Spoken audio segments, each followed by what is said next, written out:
विजयदशमी का जो भाषण है उसकी एक अपने आप में परंपरा है। इसकी शुरुआत स्वयं डॉक्टर केशव बड़ेराम हेडगेवार जी के से हुआ।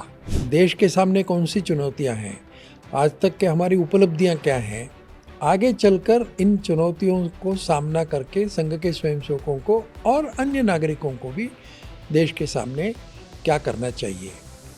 मनुष्य निर्माण और राष्ट्र निर्माण। मनुष्य निर्माण के बिना राष्ट्र निर्माण नहीं होगा और संघ ये चाहता है कि देश में जो परिवर्तन हम लाना चाहते हैं वो परिवर्तन व्यक्ति पहले अपने आप में लाए। 4 हिंदू एक दिशा में तब जाता है जब 5वां हिंदू उनके कंधे पर होता है। कांग्रेस की स्थापना ही अंग्रेजों ने अपने हित के लिए की थी। मार्च 1925 रहा होगा वो जी। और उसके 6 महीने बाद संघ की स्थापना हुई। हमारे पूर्व प्रचारक कहा करते थे, The boundaries of संघस्थान should become the boundaries of Hindustan. Vijayadashami से 6 महीने पहले संघ का काम शुरू हो चुका था। संघ का नामकरण और राष्ट्रीय स्वयंसेवक संघ ही होगा, इस नाम पर मोहर लगने का काम, उन सहमति बनने का काम उन स्वयंसेवकों के बीच में हुआ। ज़्यादा बड़े आयु के लोग नहीं थे, जो भी थे उनके बीच में कि भाई नाम कैसा रखा जाए। तो एक मराठी नाम था, दूसरा एक नाम शायद था भारतोद्धारक मंडल, जो भारत का उद्धार करने वाले लोगों की टोली या टीम, और तीसरा था राष्ट्रीय स्वयंसेवक संघ। कि संघ में काम पहले आता है, नाम बाद में आता है। और शाखाओं में वृद्धि कैसे हो, क्योंकि संघ का जो काम है उसका बेसिकली 2 पार्ट है। एक मैन मेकिंग, नेशन बिल्डिंग, कि ब्रिटिश को निकालना देश से और स्वतंत्र करना एक अपने आप में अलग कार्यक्रम में करना चाहिए, परंतु हमें यह भी विचार करना चाहिए कि हम गुलाम हुए ही क्यों। इसीलिए गुरुजी कहा करते थे, समाज संगठित होते ही बिखरा हुआ संपूर्ण सामर्थ्य शक्ति का एक प्रचंड रूप धारण करता है। हमारी पहचान हिंदू, हिंदुत्व, हिंदू राष्ट्र। आज जो लोग गांधी के नाम पर अपना राजनीति की रोटी सेंक रहे हैं, उनमें से कौन 1857 में था पहले? जो सजा हुई है उससे ज्यादा बड़ा गुनाह है ये जो जवाब दिया उनका। तो इसलिए 1 साल का उनका कारावास हुआ। बाकी लोगों को 3-4 महीने में छोड़ दिया, लेकिन डॉक्टर जी को 1 साल का हुआ। फिर वो जब बाहर आए तो उनका जो स्वागत का कार्यक्रम हुआ उसमें पंडित मोतीलाल नेहरू थे। स्वतंत्रता संग्राम में जब सब स्वयंसेवक भाग लेंगे, व्यक्तिगत रूप से भाग जरूर लेंगे, लेकिन राष्ट्रीय स्वयंसेवक संघ का जो काम है वो केवल स्वतंत्रता तक सीमित नहीं है, वो आगे भी चलना चाहिए।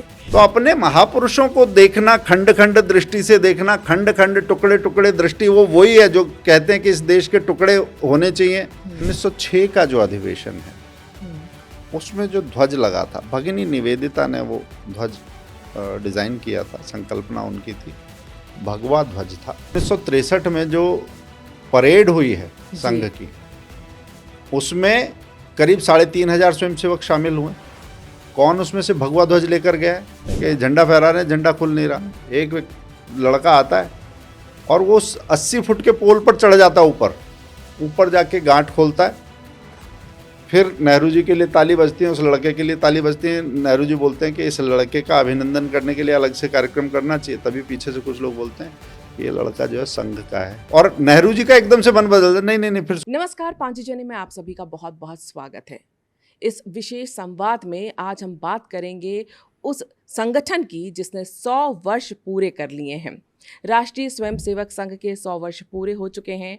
नागपुर में सरसंघ चालक मोहन भागवत जी के उद्बोधन का क्या अर्थ है, उनके भाषण के बाद क्या नई दिशा या दशा दिखाई देगी भारत की, उस पर चर्चा करेंगे। साथ ही साथ संघ की 100 वर्ष की यात्रा को समझेंगे, जानेंगे और ये जानने की कोशिश करेंगे कि इस यात्रा से संघ ने क्या खोया, क्या पाया और आने वाली पीढ़ी के लिए वो क्या करने वाले हैं। और इस चर्चा में हमारे साथ शामिल हैं, विचारक रहे हैं, राजनीतिज्ञ रहे हैं और ऑर्गेनाइजर के पूर्व संपादक श्री शेषाद्रिचारी जी, आपका बहुत बहुत स्वागत है। इसके साथ साथ पांचजनी के संपादक हितेश शंकर जी। हितेश जी, आपका भी बहुत बहुत स्वागत है।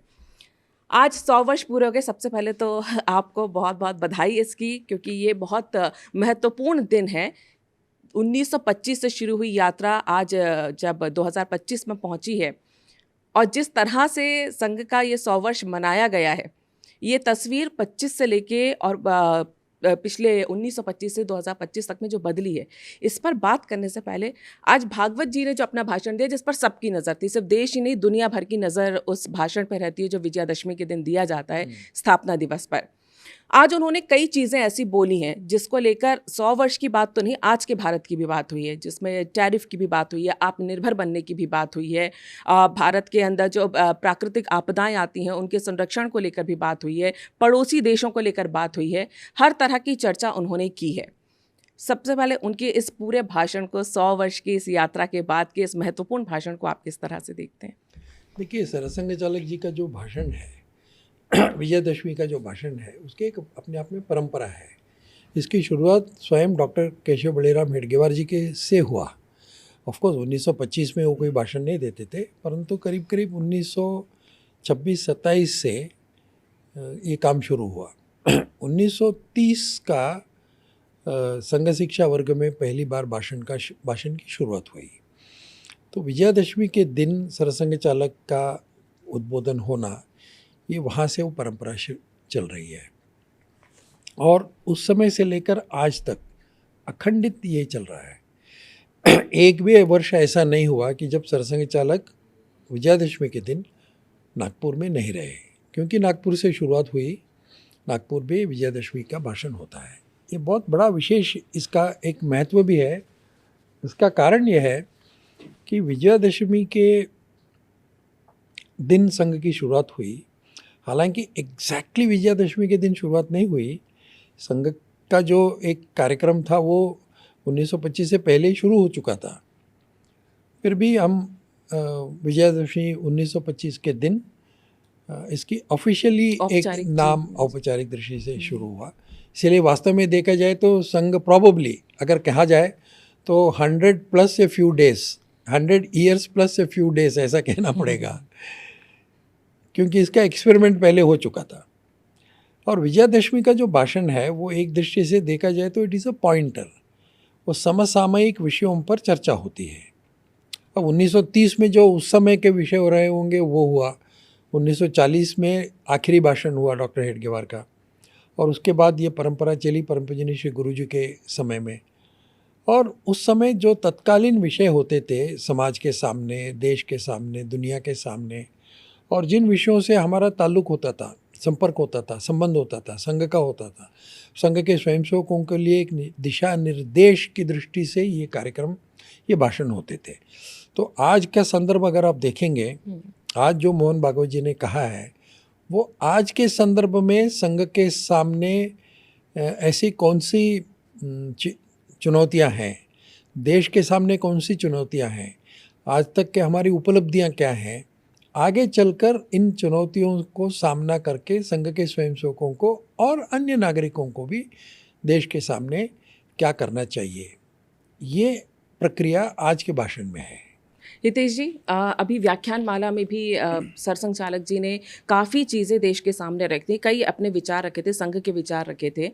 उसके बाद आज जो उनका भाषण नागपुर में हुआ, जो कि बहुत महत्वपूर्ण माना जाता है, जैसा कि अभी शेषाद्रीचारी जी ने बताया कि सरसंघ चालक जो हैं हर साल विजयादशमी के दिन अपना भाषण देते हैं, जो पहले स्वयंसेवकों के लिए हुआ करता था, लेकिन आज पूरा देश देखता है।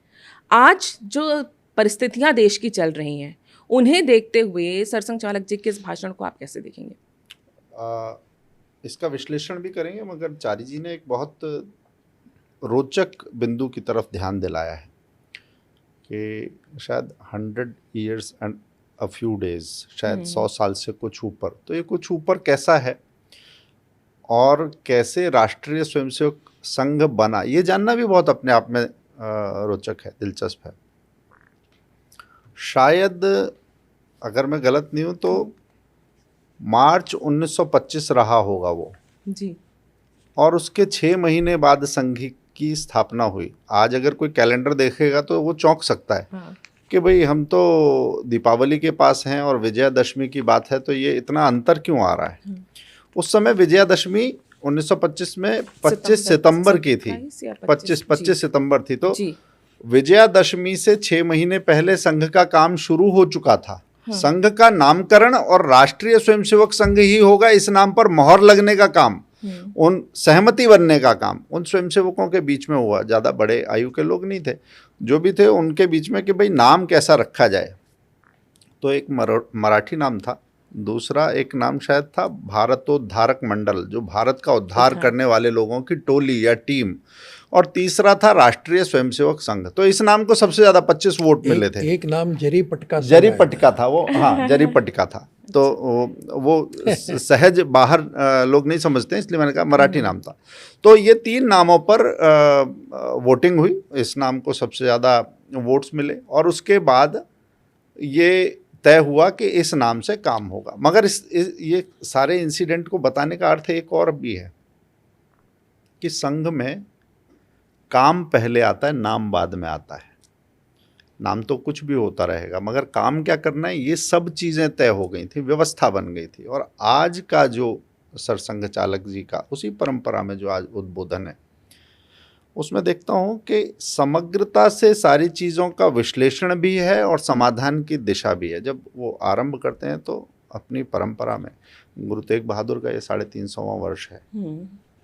गांधी जी को याद किया, शास्त्री जी को याद किया, उस बलिदान को याद किया, उस परंपरा को याद किया। और पर्यावरण की चुनौती अगर आई है तो, परिवारों में कोई दिक्कत आई है तो, आने वाली पीढ़ी से जुड़े हुए प्रश्न हैं, आसपास के देशों में जो उपद्रव हो रहे हैं वो, उसके अतिरिक्त देश के अतिरिक्त विदेशों में भी जो मॉडल्स शासन के हैं वो विफल क्यों हो रहे हैं और लोग भारत की तरफ देख क्यों रहे हैं, उनकी विफलता का कारण क्या है, ये भी विषय वहाँ पर रहा है। टैरिफ की बात भी आई है कि इसके बीच में हमें काम कैसा करना चाहिए। और फिर संघ शाखा में क्या होता है, ये सारी चीज़ों की बात तो आई ही है। तो मुझे लगता है कि एक 360 ओवरव्यू भी है और सॉल्यूशन के पॉइंट्स भी हैं उसमें कि करना क्या है। अगेन उसमें वही है कि नाम की छोड़ो, काम पर फोकस करो, ये उसका मुझे लगता है टेक अवे आज फिर है। एक सवाल मैं आपसे पूछती हूँ शेषाद्रीचार्य जी, जैसे ये भाषण होता है, अब मीडिया के लोग हैं, जैसे हम लोग रहे हैं मीडिया में, तो हमारे लिए वो भाषण है, उसके हम मुख्य अंश लेंगे, ब्रेकिंग की तरह चलाएंगे, उस दिन की खबर रहती है। स्वयं सेवकों के लिए ये भाषण जो है ये क्या मायने रखता है? क्या वो सिर्फ सुन के आते हैं या उनका आने वाले साल के लिए कुछ विजन क्लियर होता है जिसको लेकर वो फिर आगे काम करते हैं? इस भाषण के मायने उनके लिए क्या रहते हैं? स्वयंसेवकों के लिए भी ये भाषण होता है। ये भाषण केवल स्वयंसेवकों के लिए या वहाँ जो उपस्थित लोग हैं उनके लिए नहीं है। ये वास्तव में देखा जाए तो संघ के लिए मुख्य रूप से आने वाले पूरे वर्ष भर के कार्यक्रम की रचना करने के लिए एक टेम्पलेट है वास्तव में। इसीलिए भाषण होने के बाद आजकल तो मीडिया, सोशल मीडिया काफ़ी तेज है, इसीलिए भाषण पहले ही सबको मिल जाता है और सब पढ़ लेते हैं और सेव भी कर सकते हैं। लेकिन 1970-80 तक के दशक में भी ये भाषण आ जाते थे और फिर उसको स्वयंसेवकों तक पहुंचने में 2-3 दिन लगते थे और फिर हम लोग उसको टाइप करके साइक्लोस्टाइल करते थे और साइक्लोस्टाइल करके कभी शहरों में मंडल तक पहुंचाते थे। उसके नीचे पहुंचाने की इतनी ताकत नहीं थी, पैसा नहीं होता था, इतने कौन साइक्लोस्टाइल करेगा, और जेरॉक्स वेरॉक्स तो था ही नहीं उन दिनों में, मोबाइल तो था ही नहीं। इसीलिए साइक्लोस्टाइल प्रत मिलना यही हमारे लिए बहुत माना जाता था। इसीलिए हम लोग बैठकों में एक प्रत होती थी और सब उसको पढ़ते थे, घंटा भर पढ़ते थे उसको। फिर उसके आधार पर जो कार्यक्रम तय होते थे वो तय होता था। इसमें करीब करीब एक पूरा महीना जाता था।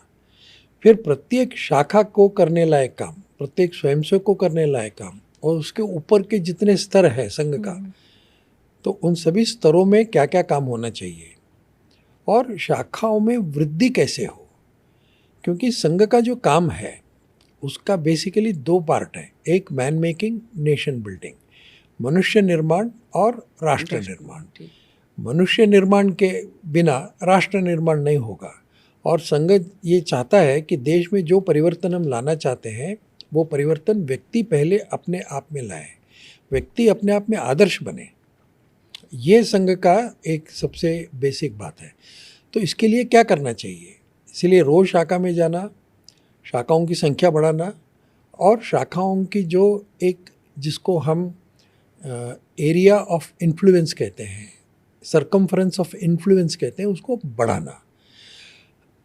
और जैसे पत्र पत्रिकाओं में रीडरशिप है, प्रिंटेड कॉपी 500 प्रिंटेड कॉपी है, बट उसकी रीडरशिप 2000 हो सकता है, क्योंकि एक ही कॉपी को 2 लोग 3 लोग पढ़ते हैं, तो readership increases. So readership is not equal to printed copy. वैसे ही संघ की शाखा का मतलब संघ की ताकत नहीं है। संघ की शाखा का जो एक एरिया ऑफ इन्फ्लुएंस है, वो एरिया ऑफ इन्फ्लुएंस कैसे बढ़े, ये परिवार तक जाना। तो केवल संघ का स्वयंसेवक बदल गया ऐसा नहीं, संघ का स्वयंसेवक के साथ साथ संघ का परिवार भी बदले। परिवार के साथ साथ वो जिस एरिया में स्थान में रहता है, उस स्थान के 2, 4, 5, 10, 15 परिवार बदले। फिर धीरे धीरे ये परिवर्तन समाज में फैले, जिसे हमारे पूर्व प्रचारक कहा करते थे, the boundaries of Sanghasthan should become the boundaries of Hindustan, ऐसा वो कहा करते थे। ये काम कैसे हो, इसके एक दृष्टि से इसका जो पॉइंटर है वो आज का भाषण है। सरसंघ चालक का जो भाषण है विजयादशमी के दिन का, वो इस दृष्टि से देखा जाए तो संघ के पूरे वर्ष भर के कार्यक्रम का एजेंडा है। बिल्कुल। हितेश जी, अभी जैसे सर बता रहे थे कि पहले तो इतना मुश्किल होता था। आपने भी बहुत पहले समय देखा होगा कि जिस तरह से आप जब छोटे रहोगे तब भी ये देखा होगा कि बहुत देर से भाषण पहुंचता है, और उसका महत्व क्या है ये हम अभी आपसे बातचीत में समझ ही रहे हैं।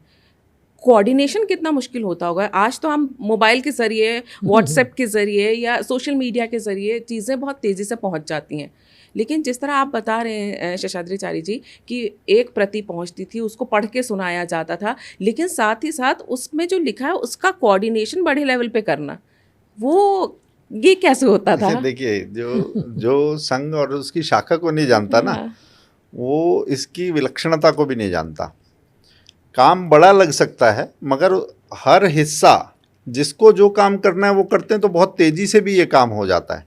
वो टेम्पलेट है, मगर सारे काम सबको नहीं करने हैं। आपको जो करना है वो आप तक बहुत जल्दी से भी पहुंच जाता था। वो महीने भर में अलग अलग लोगों तक पहुंचेगा, मगर उन यूनिट्स पर बाकी सब जगह, और शाखा पर भी अपना पत्रक भी होता है। दूसरी एक बात और है कि जब हम कहते हैं कि सारी बात सबके करने की नहीं होती, तो एक जो बाल स्वयंसेवक है वो हो सकता है कल्चरल मार्क्सिज्म को ना समझता हो, मगर उनके यहाँ पर संघ की जो कुटुंब प्रबोधन की जो गतिविधि चलती है, वो अपने हिस्से का काम शाखा के अलावा भी कर रहे हैं ना।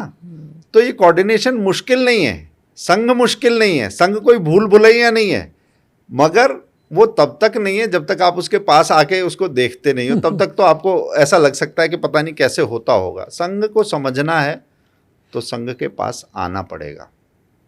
और सबके जीवन में इस पूरी ये जो यात्रा है, कल भी मैं सुन रहा था, दत्ता जी ने जो प्रधानमंत्री जी के साथ जो कार्यक्रम था, उसमें दत्ता जी ने जो बोला, तो उसमें भी ये था कि आज कहीं जाते हैं तो आपको संघ के संपर्क में आए हुए ढेर सारे लोग मिल ही जाते हैं।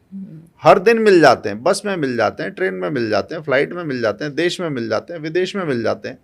तो हर जगह वो लोग हैं जिनके मन में देश के लिए काम करने की तड़प है। नाम बहुत ज़्यादा ना हो उससे उन्हें दिक्कत नहीं होती, अपने पल्ले से कुछ लगा के काम करना चाहते हैं। ये इस देश के प्रसुप्त भाव को जगाने का काम संघ ने किया, और 100 वर्ष की ये जो यात्रा है, इस भाव के जागरण की ये यात्रा है। 100 वर्ष की यात्रा की हम क्योंकि बात कर रहे हैं, 100 वर्ष पहले जब संघ की स्थापना डॉक्टर साहब ने की थी, एक तो प्रश्न यही उठता है कि वैसे भी बहुत संगठन थे, आखिर उन्हें ये संगठन बनाने की आवश्यकता क्यों महसूस हुई? और जब ये संगठन बनाया गया था तो 100 साल बाद का विजन क्या क्लियर था? और आज जो तस्वीर है, क्या ये वही संगठन का स्वरूप रहा है कि जो उन्होंने सोचा था? देखिए, संघ का एक बैकग्राउंड है। वैसे ही डॉक्टर जी ने एक दिन सोच लिया कि आज से हम आरएसएस की शाखा शुरू करेंगे, ऐसा नहीं होगा। तो उसका एक बैकग्राउंड था, और डॉक्टर जी ने बहुत से लोगों से बातचीत भी की। डॉक्टर जी कांग्रेस के साथ काम करते थे, कांग्रेस का ही कार्यकर्ता थे। जी। मध्य उन भारत दिनों में- प्रांत होता था उस हाँ, समय। मध्य भारत था उन दिनों में, मध्य प्रदेश ऐसा नहीं था वो। मध्य भारत प्रांत। तो और सेंट्रल प्रोविंस कहते थे, central province and Berar. Berar मतलब आज का जो वराड जिसको हम बोलते हैं, उसको अंग्रेजी में बरार बोलते थे, CPN बरार। तो बड़ा प्रदेश था। और डॉक्टर जी मेडिकल एग्जामिनेशन होने के बाद प्रैक्टिस तो किया नहीं, और उससे मैं अनुशीलन समिति से संबंधित थे और रेवोल्यूशनरीज के साथ भी संबंधित थे। और उस समय भी ये विषय चलता था कि हमारी लड़ाई अंग्रेज़ों से है, तो बम फोड़कर और इस प्रकार के कार्यक्रम से, आतंकवादी कार्यक्रम से क्या ब्रिटिश चले जाएंगे क्या? तो डॉक्टर जी ने मूलभूत सवाल ये किया कि ब्रिटिश को निकालना देश से और स्वतंत्र करना एक अपने आप में अलग कार्यक्रम में करना चाहिए, परंतु हमें यह भी विचार करना चाहिए कि हम गुलाम हुए ही क्यों नहीं, और ऐसा क्या था कि हमारी कोई फौज की कमी नहीं थी, हमारे संगठन की कमी नहीं थी, लोगों देश में संख्या बल का कमी नहीं था और बुद्धिमत्ता की कमी नहीं थी। और ऐसा नहीं है कि हमसे कई गुना अधिक ब्रिटिश संख्या थी, ऐसा भी नहीं है। मुठ भर ब्रिटिश लोग थे, और ब्रिटिश क्या पहली बार हमारे देश में आए? ब्रिटिशों का ही हम गुलाम हुए क्या? उसके पहले डच आए, फ्रेंच आए, पोर्तुगीज़ आए, और मुग़ल आए, मंगोल आए। यानी पिछले 1000 वर्षों में देखा जाए तो हम पर अनेक आक्रमण हुए, परंतु इसका एक पॉजिटिव एस्पेक्ट देखिए। इन पिछले 1000 वर्षों में हम सिर्फ गुलाम थे ऐसा नहीं था, परंतु इन्हीं पिछले 1000 वर्षों में यहाँ पर 3 साम्राज्य हुए। मगध का एक बहुत बड़ा साम्राज्य हुआ, उसके बाद दक्षिण में विजयनगर का एक बहुत बड़ा साम्राज्य निर्माण हुआ, और उसके बाद महाराष्ट्र में हिंदवी साम्राज्य निर्माण हुआ। यानी इन्हीं 1000 वर्षों में हम गुलाम भी बने और 3 साम्राज्य भी हुए। इसलिए ऐसा नहीं है कि हम सिर्फ कमज़ोर हैं, हम में ताकत भी है। सो इस ताकत को पहचानना और इसके लिए फिर एक बार देश को वैभव संपन्न और परम वैभव तक पहुंचाने के लिए फिर एक बार एक बहुत बड़ा साम्राज्य निर्माण करने के लिए, स्वतंत्र साम्राज्य निर्माण करने के लिए हमें क्या करना होगा? हमें संगठित होना होगा। और जिन बातों से हम बिखरते हैं, इसीलिए गुरुजी कहा करते थे, समाज संगठित होते ही बिखरा हुआ संपूर्ण सामर्थ्य शक्ति का एक प्रचंड रूप धारण करता है। समाज संगठित होते ही बिखरा हुआ संपूर्ण सामर्थ्य शक्ति का एक प्रचंड रूप धारण करता है। यही इन 3 साम्राज्यों में हुआ। इसीलिए हमारा जो बिखरा हुआ सामर्थ्य है, उस सामर्थ्य को इकट्ठा करना, संगठित समाज निर्माण करना, ये हमारा सबसे पहला काम होना चाहिए। संगठित समाज के लिए हमारी एक आइडेंटिटी होनी चाहिए। आज जो छोटी छोटी आइडेंटिटियाँ, जाति, परिवार, संस्था, इन सभी के ऊपर उठकर, इसीलिए जाति को अलग करने के बजाय, मतलब उसको समाप्त करने के बजाय, ये जो छोटी छोटी रेखाएं हैं उसके आसपास एक बड़ी रेखा खींचना, हिंदुत्व की। हमारी पहचान हिंदू, हिंदुत्व, हिंदू राष्ट्र। हम एक राष्ट्र है और ये पुरातन राष्ट्र है, हमारी संस्कृति अक्षुण्ण है। इस प्रकार का विचार लोगों के सामने रखना पड़ेगा। इसके लिए क्या किया जा सकता है?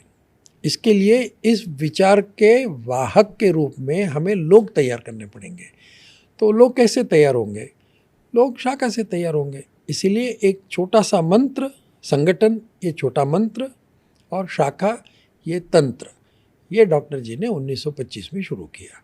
इसीलिए, और उस समय बहुत से लोग ऐसे थे जो कहा करते थे कि ये होगा नहीं, हिंदू संगठन बिल्कुल नामुमकिन है, हो ही नहीं सकता है, हिंदू संगठित हो ही नहीं सकता है। 4 हिंदू एक दिशा में तब जाता है जब 5वां हिंदू उनके कंधे पर होता है। ऐसे मजाक करते थे लोग कहते थे। लेकिन डॉक्टर जी ने साबित किया कि हिंदू संगठित हो सकता है। ये तंत्र और मंत्र इन दोनों की विशेषता है।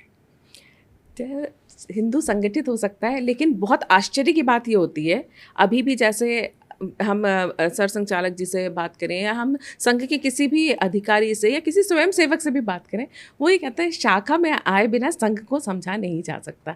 जो नहीं आते, उस समय डॉक्टर साहब ने क्या सोचकर शाखा शुरू की होगी, और शाखा के अंदर क्या ऐसा सिखा दिया जाता है कि जब आप वहाँ जाते हैं, देखने में ऐसा लगता है क्या है, कसरत ही तो कर रहे हैं, खेल ही तो रहे हैं।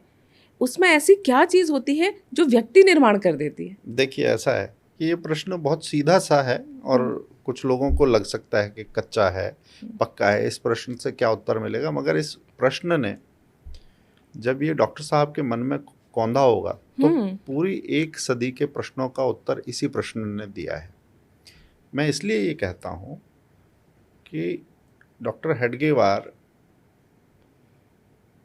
वो जिस तरह के थे, जिस तरह का सोचते थे, उसी दूरंदेशी मेधा, सिद्धता और समर्पण के साथ उन्होंने ये टेम्पलेट तैयार किया। किस तरह के थे की बात जब मैं कहता हूँ तो रिस्ले एक्ट की बात आती है कि जिस समय रिस्ले सर्कुलर की बात आती है। रिस्ले सर्कुलर के समय में कोई वंदे मातरम नहीं कह सकता था। वो स्कूली बच्चा वंदे मातरम कहता है, उस प्रतिरोध को, इस राष्ट्र के प्रतिरोध को जीवित भी रखता है और पूरी कक्षा को भी अपने साथ रखता है। उनका नाम कटता है नील सिटी हाई स्कूल से। बाद में पढ़ के जब जाते हैं तो डॉक्टरी की पढ़ाई कहीं से भी हो सकती है भाई, मगर वो कलकत्ता जाते हैं। उस समय कलकत्ता ही बोलते थे, कोलकाता को। वहाँ क्यों जाना है? क्योंकि वहाँ अनुशीलन समिति है। अनुशीलन समिति क्या है कि क्रांतिकारियों की जो शीर्ष संस्था है अनुशीलन समिति, उसके साथ जुड़कर काम करना है। इसलिए वंदे मातरम बोलने वाला बच्चा, उसे पता है कि डॉक्टरी तो होगी मगर मुझे जाना है अनुशीलन समिति के पास। वो उससे जुड़ता है और आके कोई भी अपना दवाखाना खोल सकता है, अच्छा प्रोफेशन के तौर पर हो सकता है, मगर व्यक्ति का इलाज नहीं करना, समाज का इलाज करना है। इसलिए मोहिते के बाड़े में, वहाँ उस जगह पर लोग जाने से डरते थे, कहते थे भूतिया है जगह, भूत आता है। तो बच्चों को जोड़ के वहाँ पर रोज़ कबड्डी खेलना, वहाँ उस मैदान को साफ करना और रोज़ बात करना। तो लोग कहते थे कि भाई डॉक्टरी पढ़ के आए और ये काम कर रहे हैं तो शायद इनका दिमाग चल गया है। इस तरीके की बातें होती थी। मगर चमत्कार उस मोहिते के बाड़े से ही हुआ, उन बच्चों से ही हुआ। पहली पीढ़ी के जो प्रचारक निकले वो किस विचार के साथ गए? वो संस्कारशाला थी, वो विचार मन में गहरा जमा था कि आक्रांता एक बार नहीं आता, वो बार बार आता रहा है। और ऐसा इतिहास है, इतिहास से अगर हम नहीं सीखेंगे, कमियों को दूर नहीं करेंगे तो इस राष्ट्र का भवितव्य बदलने वाला नहीं है। जो आने वाला समय है उसे ठीक करना है तो कैसे करेंगे? इसलिए वो छोटा सा समाज को ठीक करने वाला क्लिनिक खोलने का विचार उस डॉक्टर ने किया। और मैं जब ऐसे देखता हूँ तो मुझे एक और बात लगती है। 2 डॉक्टर थे, डॉक्टर हेडगेवार और डॉक्टर भीमराव अंबेडकर। दोनों के ही प्रशंसक और आलोचक हैं, मगर लोग उनको खांचे में बांट बांट के देखते हैं। मैं जब दोनों को देखता हूँ तो मुझे लगता है कि जब डॉक्टर साहब ये कहते हैं कि ये गुलामी नहीं, गुलाम बने क्यों, उस कारण को दूर करना है, और आक्रांता तो नहीं तो ऐसे ही आते रहेंगे। आप संविधान सभा में डॉक्टर भीमराव अंबेडकर का वो भाषण पढ़िए, सुनिए उसको। अंत में जो उन्होंने कहा, मीर कासिम क्यों याद आते हैं उन्हें? वो क्यों कहते हैं कि इस देश का संविधान उतना ही अच्छा या उतना ही बुरा हो सकता है जितना इसे बरतने वाले हैं। मीर कासिम को बताते हैं, दाहिर को याद करते हैं कि हमारा देश गुलाम कैसे हुआ था। दोनों का संस्कृति का आग्रह, इस दुर्गुणों को दूर करने की छटपटाहट उनके जीवन में दिखाई देती है। और जो दोनों डॉक्टर्स हैं वो इस समाज के ही रोग का उपचार कर रहे हैं। मैं तो एक और कहता हूँ, उन्हें बाबा साहब कहते हैं, डॉक्टर साहब कहते हैं। तो समाज के जो भी बड़े होते हैं ना, उन्हें पट्टीदारी के झगड़ों में मत बांटो। तभी आप डॉक्टर साहब को समझ पाओगे, तभी आप संघ को समझ पाओगे, तभी आप बाबा साहब को समझ पाओगे। इस राष्ट्र को समझना है, इसके संस्कार को समझना है तो संघ के पास आओ। जटिल उतना नहीं है, बहुत सरल है।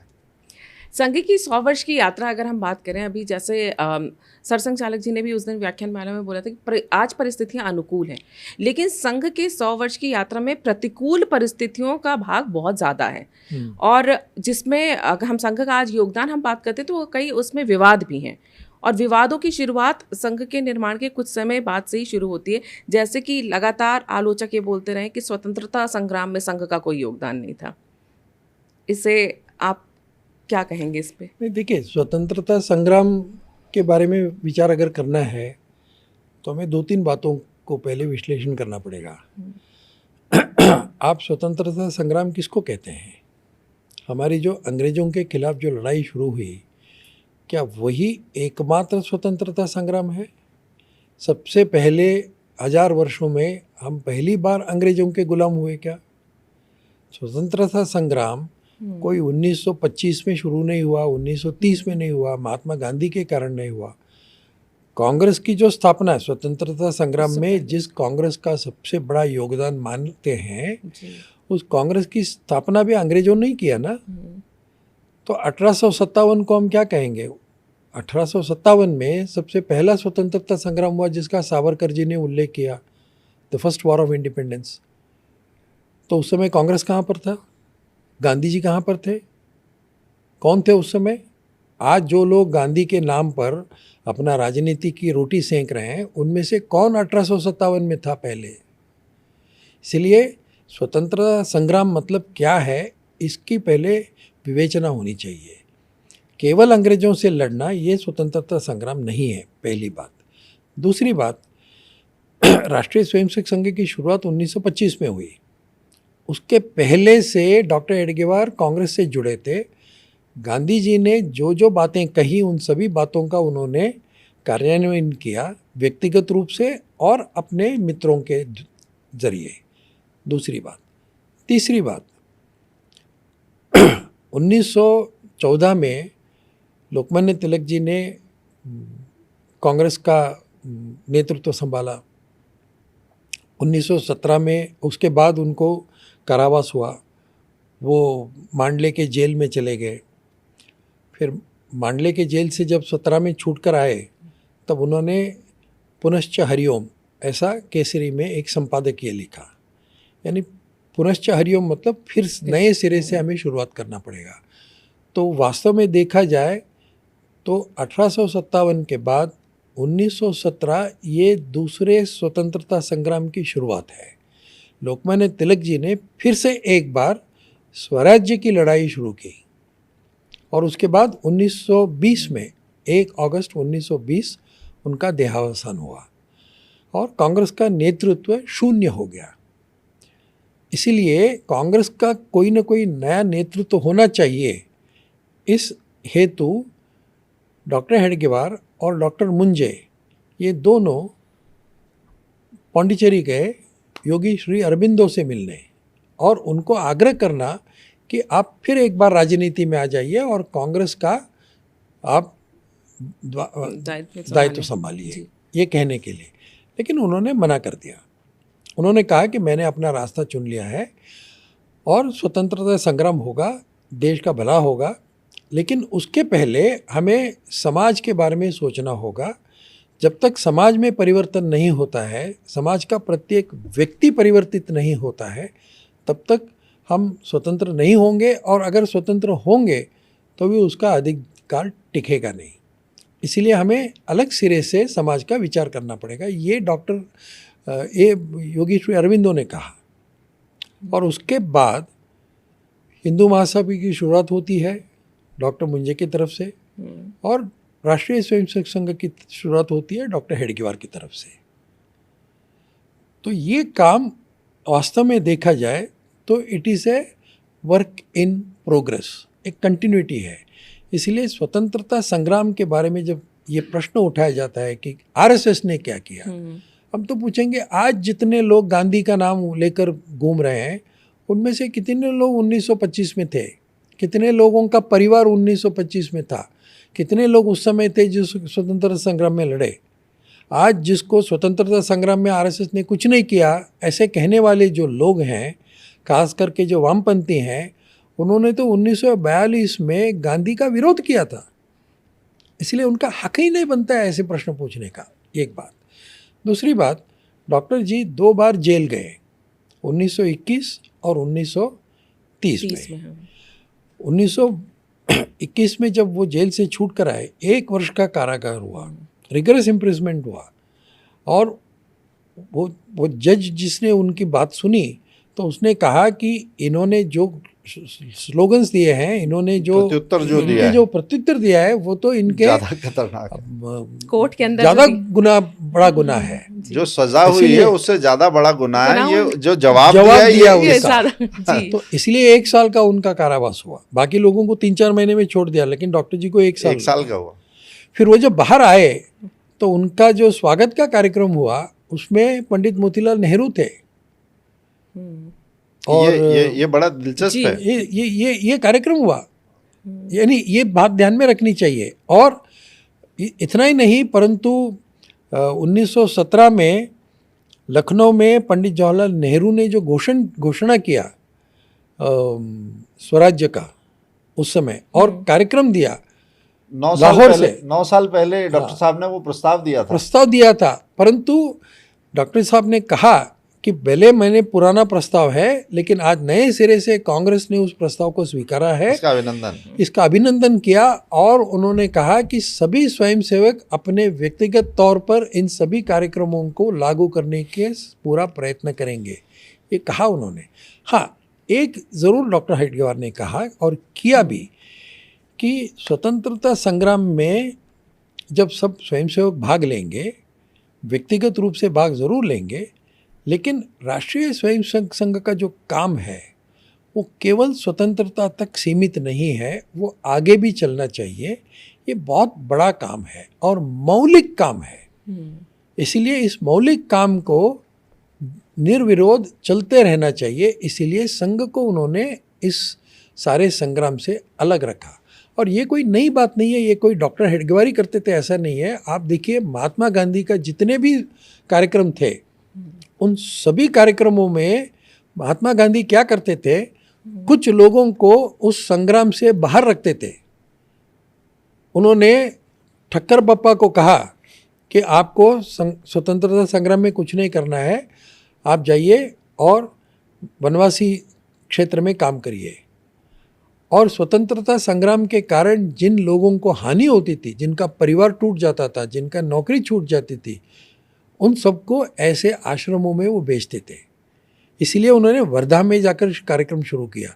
विनोबा भावे को कहा कि तुम अपना सामाजिक काम अलग करो। ये महात्मा गांधी जी भी करते थे। ये लोग जो इतिहास नहीं पढ़ते हैं, इतिहास देखते नहीं हैं, गांधी जी के इतिहास को समझते नहीं हैं, उन्होंने जो कुछ भी संग्राम किया उसके बारे में समझते नहीं है, सोचते नहीं है, वही इस प्रकार के बचपना करते हैं। बिल्कुल, यानी सिलेक्टिव चीज़ें बताई जाती हैं और इतिहास में से भी वो चीज़ें चुनकर विशेष तौर से आरएसएस के जो आलोचक हैं वो निकाल कर लाते हैं। और उसी आलोचना में एक बात तिरंगे की भी आती है, गांधी की भी आती है, तिरंगे की भी आती है, दोनों बातों तिरंगे पर आते हैं। पहले गांधी जी वाले में ही अगर जो बात करते हैं, पहली चीज़ है कि जो कहते हैं स्वतंत्रता संग्राम, उसी में कुछ लोग कहते हैं कि भारत 1947 में बना। प्रश्न ये होना चाहिए वास्तव में, क्योंकि जब ये प्रश्न सिलेक्टिव तरीके से, राजनीतिक तरीके से उस अभियान के ऊपर थोपा जाता है जिसके नाम में ही राष्ट्रीय है, राजनीतिक नहीं है, उस पर थोपा जाता है, तो ये इसको समझना चाहिए। कैसे? जब स्वतंत्रता संग्राम की बात करते हैं, भारत 1947 में बना, तो फिर भारत को खोजते खोजते कोलंबस अमेरिका चला गया। वो भारत कौन सा था? वास्को डी गामा जिस भारत को ढूंढते ढूंढते आया, वो भारत कौन सा था? ईस्ट इंडिया कंपनी के नाम में इंडिया, वो कौन सा था? अगर ये नहीं था तो सिर्फ असहयोग आंदोलन, सविनय अवज्ञा आंदोलन, नमक आंदोलन, क्या केवल यही आंदोलन थे? अगर ये था तो रानी झांसी किसके खिलाफ तलवार चला रही थी? रानी अबक्का किससे लड़ रही थी? रानी दुर्गावती किससे लड़ रही थी? अहोम, असम जिसे कहते हैं, वो मुगलों के खिलाफ कैसे लड़ रहे थे? ये सारी कहानियां भूलकर, मानगढ़ का बलिदान, सब भूल जाते हैं। इतिहास को नहीं पढ़ना है, राजनीति को ही पढ़ना है, राजनीति को ही घोटना है और उसी की पट्टी पढ़ानी है लोगों को। अगली पीढ़ी को खराब करने वाला काम है। महात्मा गांधी की अगर बात करें तो 3 आंदोलन हैं, 1921 है, 1930 है और 42 है। 42। तो इसमें से 3 में से 2 में तो डॉक्टर हेडगेवार जेल गए, एक बार 9 महीने की, एक बार करीब करीब साल की जेल।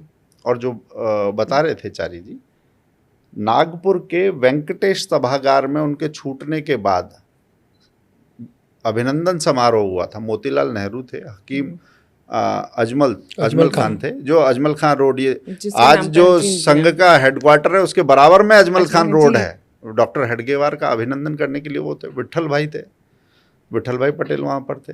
तो कांग्रेस को अपना इतिहास और अपने पितृपुरुषों के बारे में भी नहीं पता। कांग्रेस को ये भी नहीं पता कि कांग्रेस की स्थापना ही अंग्रेजों ने अपने हित के लिए की थी। अब वो गांधी जी का नाम लेते हैं, गर्व से नाम लेना है, अपने पितृपुरुष का नाम लगाना है तो अपने नाम में एओह्यूम का नाम लगाना चाहिए। सही बात। शुरू के जो अधिवेशन है उसमें वेटरबर्न के समय के जो अगर आप ब्यौरे देखेंगे तो आज जैसे आज दशहरे का दिन है, नवरात्र में माता की जय बहुत होती है। उस समय कांग्रेस माता की जय क्या कहते थे पता है आपको? बोलिए रानी विक्टोरिया की जय। फिर दूसरी बार मंच से आवाज आती थी, वो रानी विक्टोरिया की जय जिनके जूतों के फीते बांधने के हम लायक नहीं है। कांग्रेस का ये इतिहास है। तो वो कांग्रेस जब प्रश्न करती है, गांधी जी के बारे में बात करती है, तो गांधी जी के 3 आंदोलनों को नहीं जानती। पहले में वर्ष भर की जेल हुई, वर्धा से चले 3-4 हज़ार लोग थे, पुसद पहुंचते पहुंचते 1000 से ज़्यादा लोग हो गए थे। बाद में चिमूर और आष्टी के आंदोलनों में आप देखो संघ के कार्यकर्ताओं की एकजुटता और जो बलिदान हुआ चिमूर में, वो भी एकमात्र स्वयंसेवक का ही बलिदान था। फिर जंगल सत्याग्रह में जाना, नमक सत्याग्रह के लिए जुटना, ये सारे काम डॉक्टर साहब ने किए। फिर लोग कहेंगे कि नहीं, फिर 42 में क्यों शामिल नहीं हुए? अरे भाई 42 में शामिल कैसे होते? 40 में तो देहांत हो गया था, कैसे शामिल होते? तो जो लोग समझते हैं संघ एक संगठन के तौर पर, संगठन कितना बड़ा था, उस लोग पद छोड़ते नहीं, अपना शीर्ष पद छोड़कर डॉक्टर मुंजे को, परांजपे को वो जिम्मेदारी देकर, और उसके बाद वो ये सारा काम करने वाला ऐसा व्यक्तित्व तो डॉक्टर हेडगेवार का है। तो कांग्रेस के नज़रिए से, वामपंथ के नज़रिए से, किसी व्यक्ति केंद्रित नज़रिए से इसे समझना मुझे लगता है कठिन है। और गांधी जी के साथ संबंधों को अगर समझते हैं, 1922 में गांधी जी के ये दोनों आंदोलन थे जिसमें डॉक्टर हेडगेवार शामिल हुए। उसके अलावा गांधी जी की जब गिरफ्तारी होती है तो उस समय गांधी जी जब तक छूटेंगे नहीं तब तक हर महीने की 18 तारीख गांधी दिन होगी। देश में एक ऐसा वो हुआ। ऐसे गांधी दिन पर मार्च 1922 में डॉक्टर हेडगेवार का भाषण है कि गांधी जी के जीवन में जैसे सद्गुणों का पालन करेंगे तब हमारा देश स्वतंत्र होगा। कौन कह रहे हैं? डॉक्टर हेडगेवार कह रहे हैं। किसके बारे में कह रहे हैं? गांधी जी के बारे में कह रहे हैं। गांधी जी जो देश की स्वतंत्रता के लिए एक प्रतीक के तौर पर जो उन्होंने चरखे का प्रतीक दिया ना, उसने पूरे देश को एक करने का काम किया। और राजनीतिक ऐसे बटी हुई राजनीति नहीं थी तब, सबके लिए लक्ष्य एक था। अलग अलग तरीके से मत भिन्नता होते हुए भी लोग एक तरीके से काम करते थे। अगर आज के तरीके से समझेंगे तो शायद अपने इतिहास पुरुषों से भी न्याय ना कर पाएँ। गांधी जी की जब शताब्दी है तब उस समय पर श्री गुरुजी सांगली में, महाराष्ट्र में प्रतिमा का अनावरण कर रहे हैं। वो क्या है? जिस समय गांधी जी की हत्या होती है उस समय देश के गृह मंत्री को, प्रधानमंत्री जी को टेलीग्राम लिखकर श्रद्धांजलि और वो दे रहे हैं। वो क्या है? गांधी जी की मृत्यु के बाद और किसी ने क्या किया हो मुझे पता नहीं, संघ की सारी शाखाओं पर 13 दिन तक शोक रहा था। जैसे किसी के घर में होता है, 13वीं होती है, 13 दिन तक संघ की शाखाओं पर शोक रहा था। आज भी संघ का जो प्रातः स्मरण है, जैसे भारत माता की जय बोलते हैं, उस प्रातः स्मरण में गांधी जी का नाम है। बहुत सारे लोग नहीं जानते, उसमें अंबेडकर का नाम है, फुले का नाम है। तो अपने महापुरुषों को देखना, खंड खंड दृष्टि से देखना, खंड खंड टुकड़े टुकड़े दृष्टि, वो वही है जो कहते हैं कि इस देश के टुकड़े होने चाहिए, इस प्रांत के टुकड़े होने चाहिए। बहुत अगर राजनीतिक महत्वाकांक्षाएं पूरी नहीं होनी चाहिए तो फिर वो कहते हैं इस हमारे दल के भी टुकड़े होने चाहिए।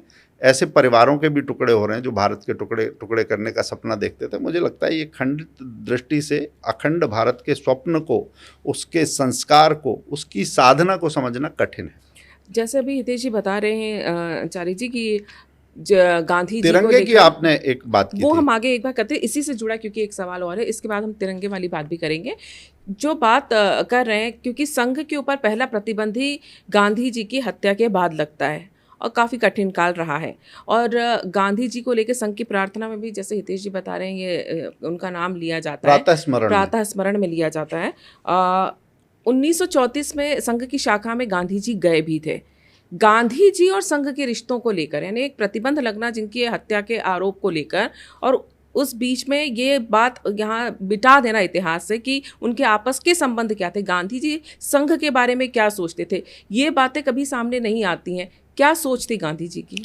देखिए, हमें दो बातों के बारे में विचार करना पड़ेगा। एक तो गांधी जी और संघ के संबंध, और कांग्रेस और आरएसएस के संबंध, जी, ये अलग विषय है।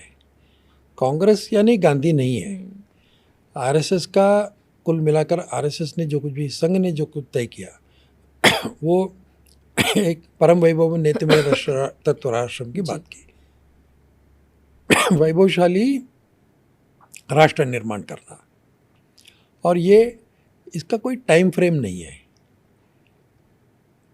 जहाँ कांग्रेस की बात है, ब्रिटिशों ने कांग्रेस की स्थापना अपने मकसद के लिए किया, परंतु बाद में चलकर लोकमान्य तिलक के चलते हुए कांग्रेस उन्होंने अपने हाथ में लिया, और उसका कांग्रेस का जो एक रुख है, उस एजेंडा है, उसको बदल दिया। ये ब्रिटिश नहीं चाहते थे, लेकिन वो न चाहते हुए भी हो गया। तो कांग्रेस का काम क्या था? कांग्रेस का अल्टीमेट एम, जिसको हम कहेंगे ऑब्जेक्टिव, ये स्वतंत्रता प्राप्ति करना, मतलब to get rid of the British, यही था, इंडिपेंडेंस।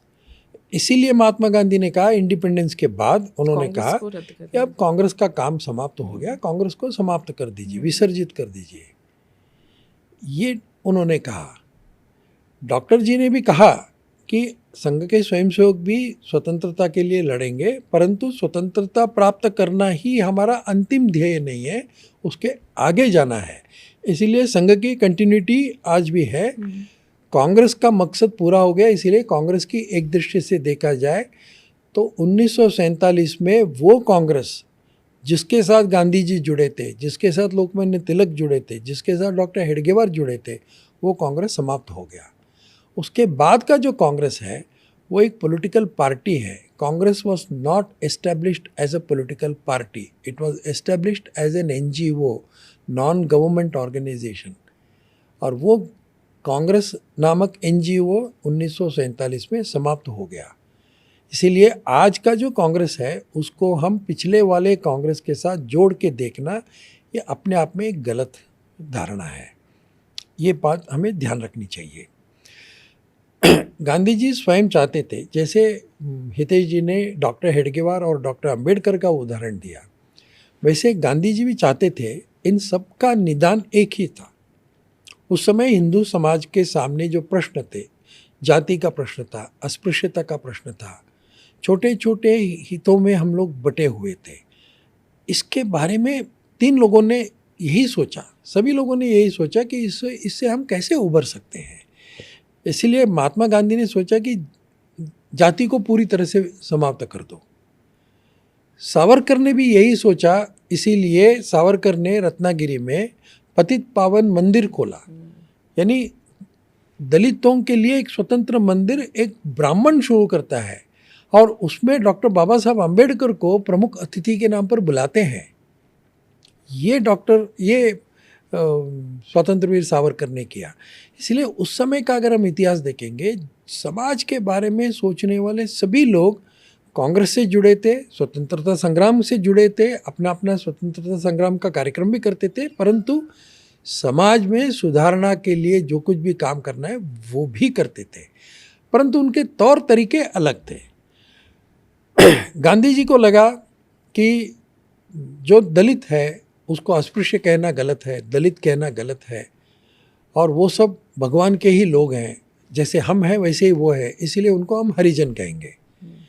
हरिजन कहने के कारण क्या हुआ, समाज में एक स्वतंत्र वर्ग तैयार हुआ। डॉक्टर साहब कहते थे इससे काम नहीं होगा। डॉक्टर अंबेडकर ने सोचा कि इनको एक नई आइडेंटिटी देने की आवश्यकता है, इसीलिए उन सभी लोगों को बुद्ध धर्म में प्रवेश दिया। और डॉक्टर अंबेडकर ने कहा भी, उन्होंने बहुत कोशिश किया कि हिंदू समाज में हिंदू रहकर हिंदू समाज में परिवर्तन 21 करना साल तक चाहिए, इसके लिए संघर्ष लेकिन किया। ये हुआ नहीं। बहुत अनफॉर्चुनेट है। और उनको समझ में आ गया कि मेरी उम्र कम होती जा रही है, इसलिए मुझे मेरे समाज के लिए कुछ करना पड़ेगा। इसलिए उन्होंने कहा की मी हिंदू म्हणून जन्माला आलो पण हिंदू म्हणून मरणार नहीं। हिंदू जन्म लिया लेकिन हाँ, मैं हिंदू के नाते जन्म लिया लेकिन हिंदू के नाते मरूंगा नहीं।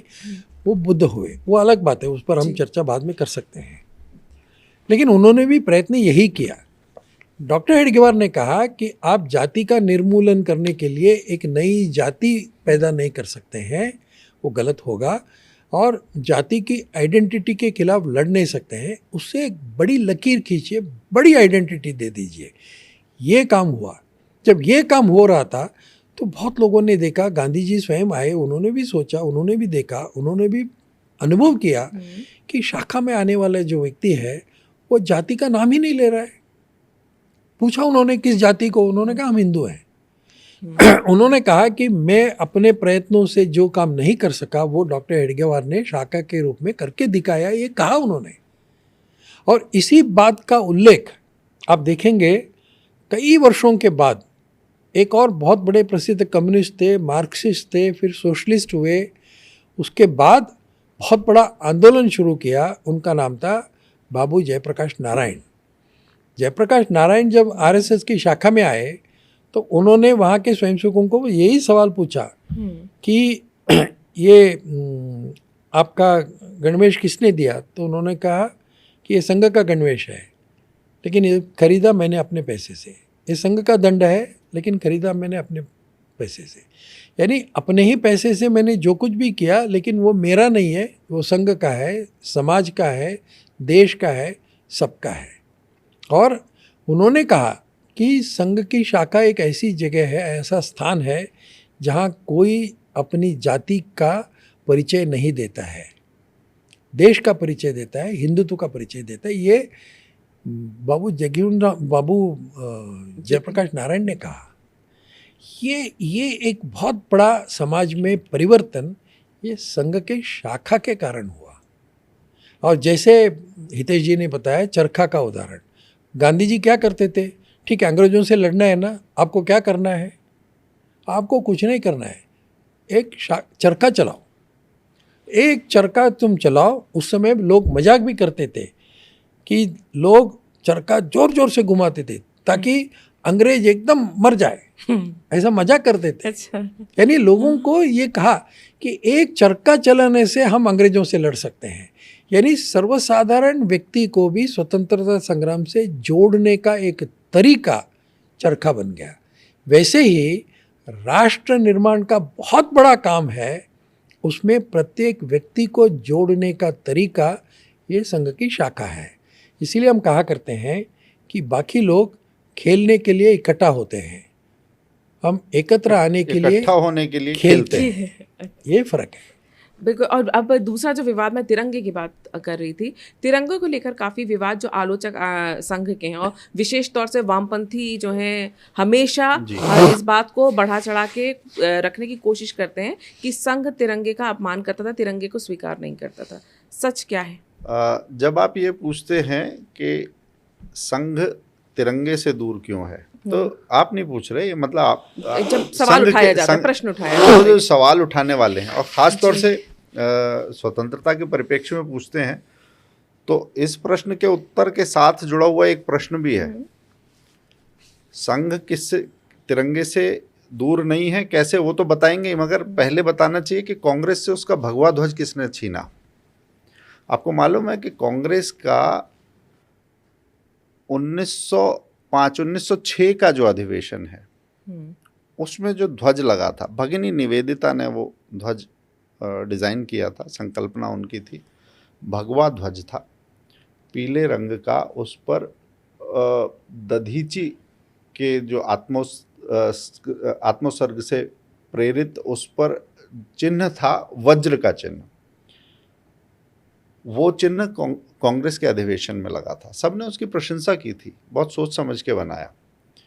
फिर उसके बाद ये हुआ कि इस देश का झंडा भी ऐसा होना चाहिए, ऐसा होना चाहिए या कैसा होना चाहिए, इस पर विचार शुरू हुआ।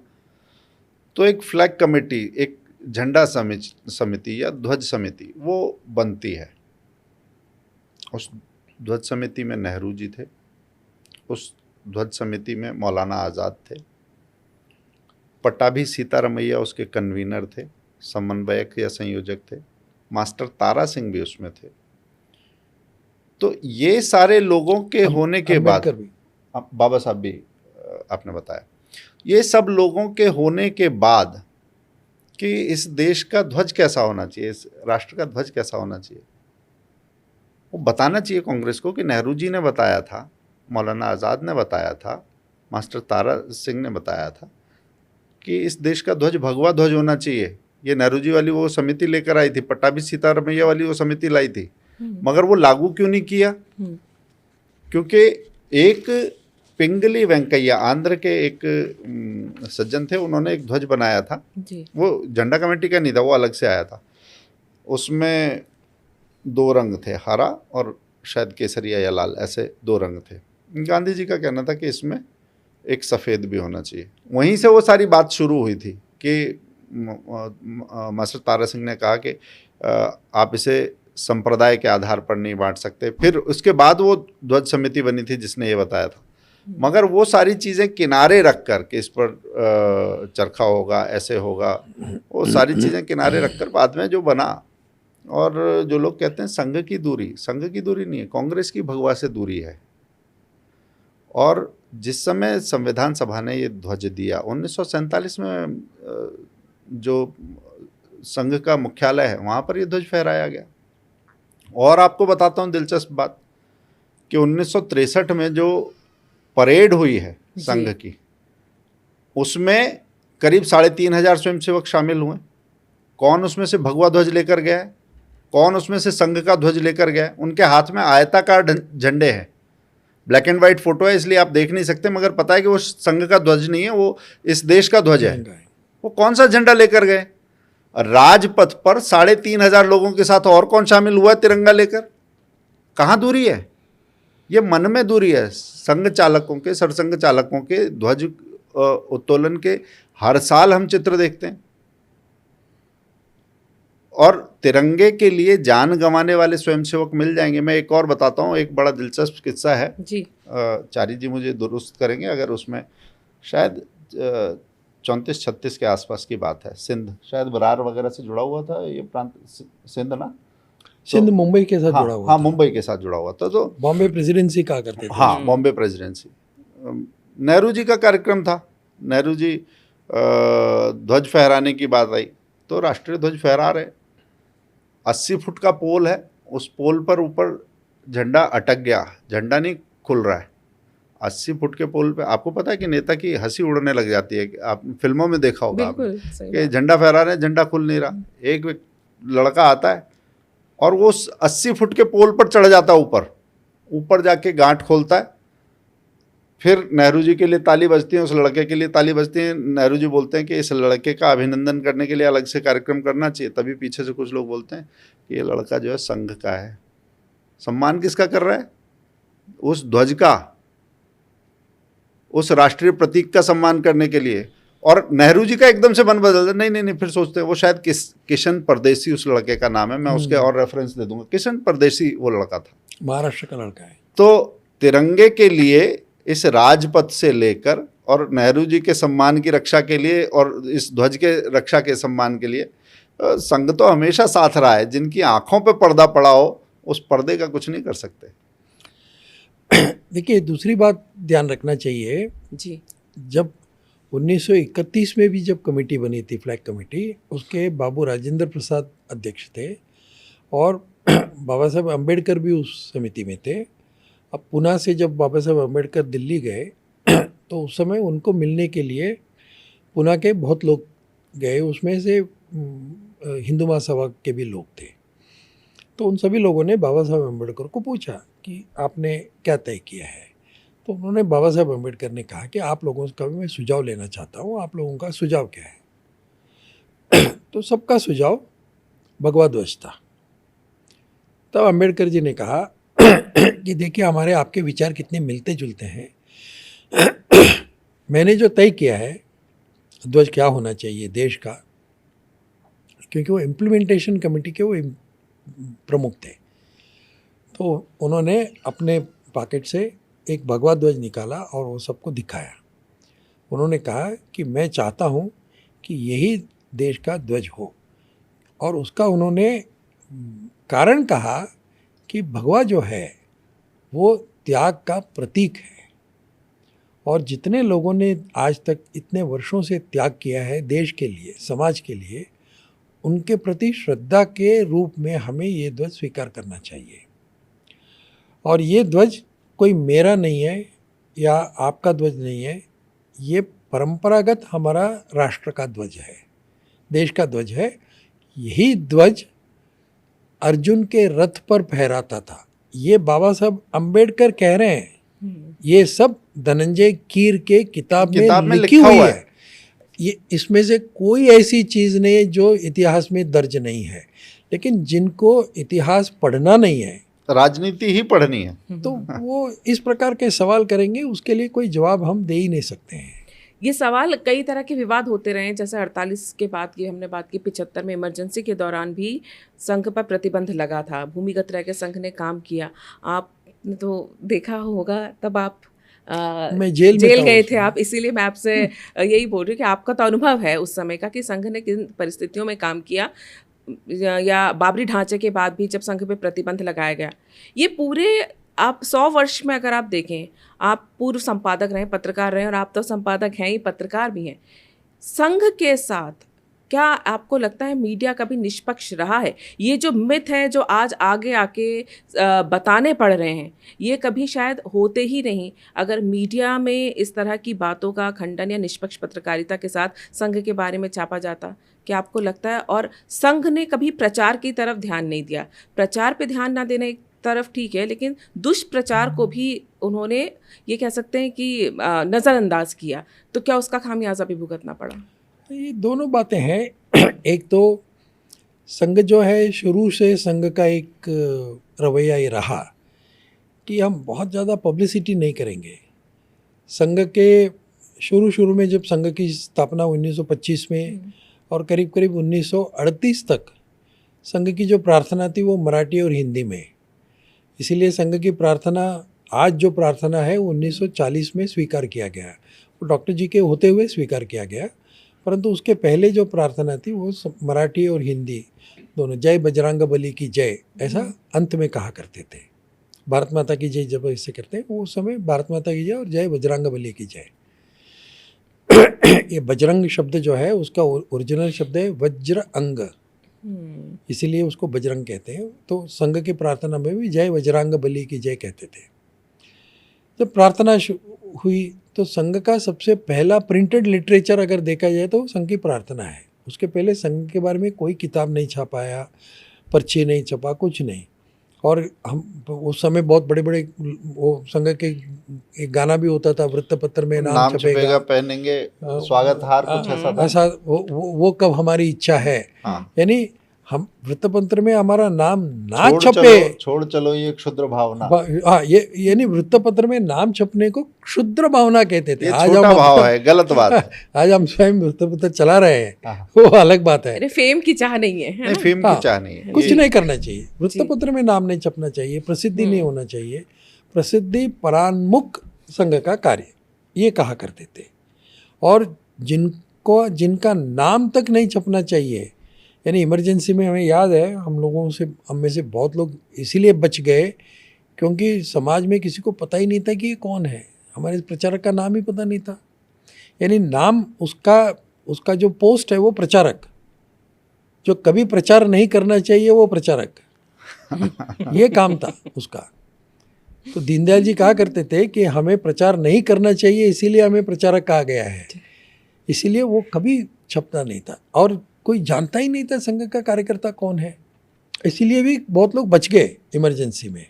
हाँ, जिन्होंने सत्याग्रह किया वो पकड़े गए, जेल में रहे। मैं भी सत्याग्रह किया, जेल में रहा। पहले सत्याग्रह का आग्रह वो ऑर्गेनाइज करता था लोक संघर्ष समिति की तरफ से, फिर बाद में सत्याग्रह करना तय हुआ, इसीलिए हम जेल गए। जब तक हम जेल नहीं गए थे तब तक किसी को पता भी नहीं था कि ये संघ का कार्यकर्ता है। लोकल पुलिस वालों को तो पता भी नहीं था किसी के बारे में, क्योंकि संघ वृत्तपत्र में नाम नहीं छपता था, प्रसिद्धि नहीं होती थी। लेकिन ये कहाँ तक चला, जब 1975 के बाद धीरे धीरे बाला साहेब देवरस उस समय सरसंघ चालक थे, जब पुणे के एरोडा जेल से छूटकर मुंबई आए तो मुंबई में दादर स्टेशन के बाहर उनका कार्यक्रम हुआ। तो उस कार्यक्रम में मुझे याद है उन्होंने कहा था कि 1948 के बंदी के कारण संघ 20 साल पीछे गया, 1975 के बंदी के कारण संघ 20 साल आगे गया, इसीलिए हमें भी कुछ हमारे तौर तरीकों में परिवर्तन करना पड़ेगा। तो पहली बार संघ ने प्रेस कॉन्फ्रेंस लिया, इमरजेंसी में हमने क्या किया क्या नहीं किया इसके बारे में बोलते हुए। फिर धीरे धीरे किताबें छपने लगी। सबसे पहले 1964 में 1964 में नाना पालकर जी ने डॉक्टर जी का इतिहास लिखा, जीवन चरित्र, वो नाना पालकर ने लिखा। उसके पहले नाना पालकर ने बहुत सी कविताएं लिखी थी जो आज भी संघ के गीत के तौर पर प्रकाशित हुआ। तो संघ की सबसे शुरू में जो प्रकाशन हुए वो डॉक्टर जी का इतिहास, बायोग्राफी, फिर संघ के कुछ गीत। इसके अलावा संघ ने कोई प्रसिद्धि नहीं की। काफ़ी वर्षों बाद 1992-93 के बाद, if I am not mistaken, 1997-98 के आसपास जी इस विषय पर बड़ी चर्चा हुई कि संघ के बारे में लोग पूछते हैं। अच्छा, उन दिनों में जब अटल जी की सरकार बनी तब बहुत लोग संघ के बारे में जानना चाहते थे जी। अब संघ का स्वयंसेवक, पहला संघ का स्वयंसेवक अटल जी थे जो प्रधानमंत्री बने, इसीलिए भी एक प्रकार का पूरे देश में और दुनिया भर में जिज्ञासा कि भाई ये आरएसएस का व्यक्ति प्रधानमंत्री बन गया, तो but RSS have now reached, it has arrived. तो आरएसएस के बारे में लोग जानना चाहते थे। तो फिर क्या करें, कौन बताएगा आरएसएस के बारे में। उन दिनों में मैं टीवी में जाता था जी, ऑर्गेनाइजर का संपादक था, इसीलिए, और लोग कहते भी थे ऑर्गेनाइजर आरएसएस का पत्रिका है, अब इसीलिए आरएसएस का जो ऑफिशियल अगर कुछ चाहिए तो वो कहेगा। मैं कहता था कि I am not an officer of RSS, इसीलिए मैं ऑफिशियल आरएसएस के बारे में नहीं कहता हूँ, परंतु करता था। फिर अपने वैद्य जी जो थे, एमजी वैद्य, मागो वैद्य, उनको कहा गया कि वो संपादक भी रहे तरुण भारत के, नागपुर तरुण भारत के, तो उनको कहा गया कि आप स्पोक्स पर्सन बनिए। तो संघ का सबसे पहला स्पोक्स पर्सन, देखिए 1925 में संघ शुरू हुआ और पहला स्पोक्स पर्सन 1998 में मंदिर आंदोलन के ये राम मंदिर आंदोलन के समय पर ये चर्चाएं और साक्ष्यों को झुठलाने का एक बहुत बड़ा काम शुरू हुआ था। उस समय ये आवश्यकता लगी कि साक्ष्य हैं, इतिहास है, संस्कृति है, आस्था है, पूरा समाज सामने खड़ा हुआ है। तो संघ को भी लगा कि इन चीज़ों का परिष्कार करने के लिए, परिमार्जन करने के लिए ठीक समय पर ठीक जवाब लोगों के सामने आना चाहिए। तो उस समय पर ये संकल्पना उस समय बनी थी। प्रचार विभाग भी बन चुका था। प्रचार विभाग का क्या उस समय कार्य रहता था? नहीं, प्रचार विभाग ये मूलतः संघ के स्वयंसेवकों को कुछ बात बताने के लिए ही था। ये आज जिसको हम प्रचार माध्यम कहते हैं, उस दृष्टि से प्रचार विभाग नहीं था। ये संघ का अपना व्यक्तिगत इंटरनल एक तरह से व्यवस्था थी। देखिए, परंतु प्रचार अलग तरीके से होता एक्सटर्नल कम्युनिकेशन दोनों चीजें होती हैं। तो एक्सटर्नल कम्युनिकेशन की कुछ रिक्वायरमेंट्स इमर्ज होने लगी, उनको एड्रेस करना ये आगे जाकर जुड़ा। मगर आंतरिक तौर पर संवाद की जो आवश्यकता है उतना करना, अगर कोई दुष्प्रचार हो रहा है तो उसका खंडन समय पर करना, और अपना काम करते हुए कुछ प्रचार होता है तो होने देना, उसकी समीक्षा करना, ये तीन काम प्रचार विभाग के हैं। और आज भी उसी तरीके से संघ का मानना यही है कि संघ को सही तरीके से समझने का एक माध्यम सिर्फ शाखा ही है। कितना भी आप प्रेस कॉन्फ्रेंस कर लीजिए, पत्रक निकाल दीजिए, पांचजन्य और ऑर्गेनाइजर में आप अपना विवेचन दीजिए, सब कुछ करिए, परंतु संघ को अगर समझना है तो शाखा ही एक माध्यम है। पर एक ये आज जी। हमारी धारणा है। एक बात, जी जैसे हमारी कुछ कमियां रही, वैसे पत्रकारिता क्षेत्र जो है उसकी भी कई गलतियां हुई। यानी उस समय बहुत से पत्र ऐसे थे जो प्रो एस्टेब्लिशमेंट थे, वो सरकार की तरफ देखते थे, सरकार जो चाहता है उसी को छापते थे, सरकार से पैसा मिलता था, इसीलिए वो कुछ चीज़ें बनी बनाई तोड़ मरोड़ कर छापना चाहते थे। फिर भी कुछ लोग, अच्छा दूसरे कोई आइडियोलॉजिकली ओरिएंटेड थे, जिनको लगता था कि संघ के बारे में गलत छापना ही मेरा काम है, वैसे भी लोग थे और वो मेन स्ट्रीम पत्रकारिता में थे। इसलिए उनसे कोई ऐसा अपेक्षा करना कि संघ के बारे में अच्छी चीज़ें छापेंगे, बहुत कम पत्रकार थे उन दिनों में भी। मैं किसी का नाम नहीं लूँगा, अच्छा भी नहीं लगता है, परंतु वो मुझे मिलते भी थे, वो कहते भी थे, हमारे इंटरव्यू भी छपते थे और कहते भी थे कि आपका जो इंटरव्यू है उसमें हम कोई बदली नहीं करेंगे, परंतु हमें जो लिखना है वो लिखेंगे। और कहते भी थे, although Seshadrichari saying this but the fact seems to be this, appears to be this, ऐसा कहते थे। यानी ये बहुत चलता था। इसीलिए पत्रकारिता में जो लोग जुड़े थे उनकी भी बहुत सी गलतियां थी, हमारे भी कुछ कमियां थी।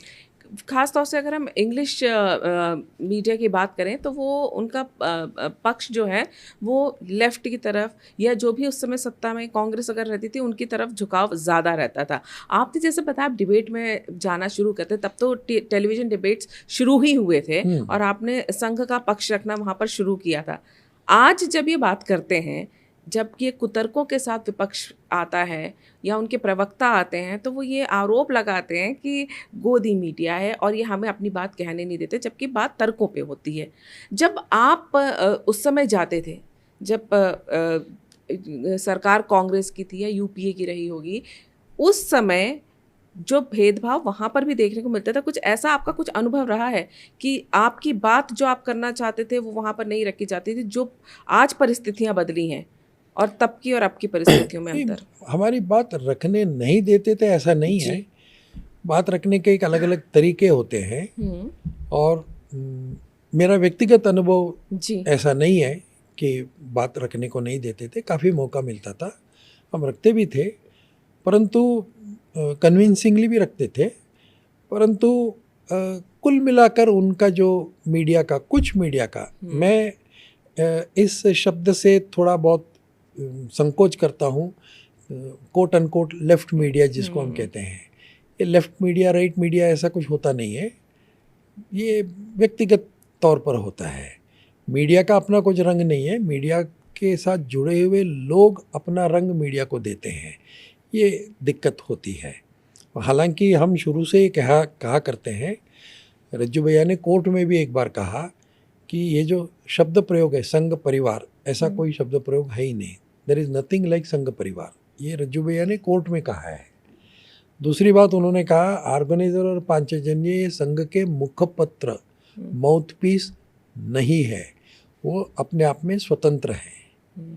इसका संदर्भ अलग है, परंतु मैं इसके रेफरेंस इसीलिए दे रहा हूँ कि संघ ने कहीं ये नहीं कहा कि सो एंड सो हमारे माउथ पीस है, सो एंड सो हमारा मुखपत्र है, ऐसा संघ ने कभी नहीं कहा। संघ का ऐसा मुखपत्र नहीं है, संघ का मुखपत्र आज भी शाखा ही है। संघ को समझना है तो शाखा में आओ, नहीं तो तुम नहीं समझ पाओगे। इसीलिए अनावश्यक अन्य चीज़ों को पकड़कर संघ समझने की जो कोशिश है, वो 5 अंधों ने हाथी को डिस्क्राइब किया, समझने की कोशिश की, ऐसा ही होगा, इसीलिए वो गलत हो जाएगा। आपको क्या लगता है हितेश जी, अगर मीडिया में जो नैरेटिव स्वतंत्रता के बाद से ही संघ को लेकर फैलाने की कोशिश की गई थी, क्या संघ को तब अगर वो बोलते या आगे आते, या जो प्रचार की हम बात करते हैं, दुष्प्रचार को रोकने की कोशिश करते, तो फ़र्क पड़ता? और आज इससे तस्वीर इसी से समझ में आती है कि आज जिस तरह से भागवत जी का हमने देखा, सरसंघ चालक जी का भाषण है, पूरी दुनिया में हर जगह हर चैनल में दिखाया जा रहा था, लाइव दिखाया जा रहा था, उसकी उसका महत्व जो है उससे समझ में आता है। देखिए, जब ये कहते हैं इसके 2 हिस्से हैं, 2 भाग हैं इसके। एक तो संघ का कार्य और उसका आज सारे परिदृश्य पर प्रभावी रूप से परिलक्षित होना, दिखाई देना। तो संघ का काम अपने आप में इतना विलक्षण है, इतना अनूठा है, इतना प्रभावी है, इतना प्रबल है, इतना सशक्त है और इतना सतत है। अगर इतना सतत नहीं होता, लगातार नहीं होता, तो इतना यशस्वी भी नहीं होता, इतना समर्पित लोग नहीं होते तो ऐसा नहीं होता। परंतु मीडिया की जो यात्रा इसके साथ देखते हैं, उसमें ये समझना पड़ेगा कि इस देश में मीडिया की यात्रा कैसे शुरू होती है। मीडिया की यात्रा राष्ट्रभाव और वंदे मातरम करते ही शुरू होती है। विश्व में बहुत सारे देश मिलेंगे, मगर कहीं पर आपको शायद ऐसा नहीं मिलेगा कि इतने सारे महापुरुष और सारे आपको पत्रकार मिले। बाबा साहब आम्बेडकर वो अखबार निकाल रहे हैं, गांधी जी वो एक से ज़्यादा अखबार निकाल रहे हैं, डॉक्टर हेडगेवार वो स्वातंत्र्य निकाल रहे हैं, डॉक्टर मालवीय वो अखबार निकाल रहे हैं, लाला लाजपत राय वो अखबार निकाल रहे हैं। आपको पूरी एक परंपरा मिलेगी, गैलेक्सी ऑफ नेशनल लीडर्स आपको दिखाई देगी, पूरी आकाश गंगा है। मगर जब स्वतंत्रता मिली पूरे देश भर में हर जगह से, और जब सब लोग समाचार पत्र निकाल रहे हैं, मीडिया के समाज को जगाना है तो माध्यम ये है, माध्यम यानी मीडिया, तो माध्यम के तौर पर भारत ने उसका बहुत अच्छा प्रयोग किया। परंतु जब देश को स्वतंत्रता मिली तो स्वतंत्रता के लिए तो अखबार निकाल रहे थे, अब निकल गया तो अब क्या करेंगे। उस समय इसकी आवश्यकता को दोबारा से रीडिफाइन करना, पुनर्परिभाषित करना, ये काम किसने किया? दीनदयाल उपाध्याय जी ने। 1948 में उन्होंने अटल जी को साथ लिया कानपुर यूनिवर्सिटी से, इधर ऑर्गेनाइज़र, इधर पांचजन्य, उधर राष्ट्रधर्म, कि हर फ्रीक्वेंसी पर मासिक में राष्ट्रधर्म रहेगा, अंग्रेजी में ऑर्गेनाइज़र रहेगा, हिंदी में पांचजन्य रहेगा। क्यों? देश स्वतंत्र हुआ है, बहुत अच्छी बात है, सरकार आई है, अच्छी बात है, मगर सरकार से बड़ी बात है सरोकार। सरोकार को लेकर चलेंगे तो देश का सब कुछ ठीक रहेगा। ये मीडिया को रीडिफाइन करने वाला मूवमेंट भी देश की आज़ादी के समय है। मगर उसमें इस यात्रा में अगर मैं देखता हूँ एक व्यवधान, चारी जी तो उस समय पर जेल में भी रहे आपातकाल में, हम तो धरती पर उसके बाद में आए हैं। तो अगर मैं उस समय को अगर मैं कल्पना करता हूँ तो मुझे लगता है कि इंदिरा गांधी ने मीडिया पर चाबुक चलाया, ताकत भर चलाया, क्योंकि इंदिरा गांधी ने अपने पिताजी के घर में वैसे ही देखा था कि सरकार ऐसी होती है, हनक ऐसी होती है, रुतबा ऐसा होता है और बाकी सारे घुटनों के बल होते हैं, ऐसे ही चलना चाहिए। तो तानाशाही की ये प्रवृत्ति उनके अंदर थी। और जब उनको कमिटेड जुडिशरी नहीं मिली, उनको उनका कहना था, जब उन्होंने केशवानंद भारती केस में अनुकूल नहीं रहा मामला, अडनीर ट्रस्ट वाला मामला, गोलकनाथ केस में ऐसा हुआ, जबलपुर शिवकांत मिश्रा वाले केस में ये हुआ, तो जब देश पर आपातकाल लादा गया तो इंदिरा गांधी का सपना आप कैसे समझेंगे कि नहीं संपादक नहीं, सब एडिटर भी नहीं, सब इंस्पेक्टर बताएगा कि हेडिंग क्या होती है। तो इंदिरा का सपना तो ये था, सब एडिटर बताएगा। तो जब ये चाबुक बहुत जोर से चला, तो जब चलता है तो दर्द भी होता है। कल तक जो उनसे कदम ताल कर रहे थे उनको भी दर्द हुआ। और जैसे ये आपातकाल का, फिर उसके बाद जो जनसंघ का संघर्ष है, पूरे देश का साथ आना है, युवा आंदोलन है, सरकार पलटती है, मगर उसके बीच में मीडिया में एक अंदर शिफ्ट होता है जो शायद अभी तक उसकी व्याख्या उस तरीके से नहीं हुई है। वो होता क्या है कि समाज ने तो अपनी राजनीतिक कराह का बदला लिया कि सत्ता को पलट दिया, मगर वामपंथ ने इस समय पर मौका देखा। आप कह रहे हैं कि न्यूज़ का लेफ्ट और राइट नहीं होता, मगर मैं न्यूज़ रूम में एक शिफ्ट जो आया उसकी बात करता हूँ। उस समय पर कि अचानक न्यूज़ रूम में होने लगा कि हाँ ये सरकार बहुत कुछ बताती थी, अब से हम बताएंगे। एंटी इस्टेब्लिशमेंट जो है वो ही खबर है, बैनर के लिए है, हेडलाइन के लिए, बाकी सब चीज़ के लिए, हर चीज़ में एंटी इस्टेब्लिशमेंट का जो तत्व आया, उससे हुआ क्या, ये जो देश के साथ उसकी चिंताओं में कदमताल करने वाला मीडिया था, उसकी कोई आवश्यकता नहीं थी कि सरकार की हाँ में हाँ मिलाए, मगर देश के साथ। और सारी इस तरीके से खबरें रखने की परंपरा थी कि देश के लिए अच्छा क्या है, उसे केवल ये बताना कि इस सरकार में बुरा क्या है। तो मीडिया को एक तरह से विकलांगता आपातकाल से मिली, जो उसके न्यूज़ रूम्स का एक स्थायी भाव हो गया। वो समग्रता से, होलिस्टिक अप्रोच के साथ परिदृश्य को समझना ही उसने छोड़ दिया, और परिदृश्य छोड़ दिए, उसने इस देश को समझने का वो भाव भी छोड़ दिया। इसलिए मैं बार बार आग्रह करता हूं कि किसी भी न्यूज़ रूम में जब बात होती है, राजनीतिक दल की बात नहीं, उसकी प्राइमरी, उसकी जो पैरामीटर्स होते हैं, जो कसौटी है, जो मापदंड है, वो ये होना चाहिए कि क्या देश के बारे में हम सोच रहे हैं, देश के लोगों के बारे में हम सोच रहे हैं, या किसी राजनीतिक दल के अच्छे या बुरे का पैमाना ही हमारी रिपोर्टिंग का भी पैमाना हो गया है। यहाँ पर मुझे दो और महापुरुष एक साथ दिखाई देते हैं। महात्मा गांधी, जब हम स्कूल की पुस्तकें पढ़ते थे तो उसमें गांधी जी का जंतर छपा रहता था कि जब किसी दिक्कत में हो तो ये सोचो कि आपने सबसे कमज़ोर व्यक्ति कौन सा देखा था, सबसे जिसके पास विकल्प नहीं थे, और आप जो काम करोगे उससे उस पर क्या इम्पैक्ट होगा, ये लिखा रहता था। इसी तरह से दीनदयाल जी का जो एकात्म मानव दर्शन है जी, वो भी और कुछ नहीं है। सबसे कमज़ोर व्यक्ति की चिंता, अंत्योदय, वो कैसे होगा, और एक नहीं, वो हर पॉलिटिकल पार्टी के खाली घोषणा पत्र में नहीं होना चाहिए, वो उनके काम में दिखना चाहिए। अगर दिखने लगेगा तो एंटी स्टैब्लिशमेंट जैसी चीज रहेगी ही नहीं।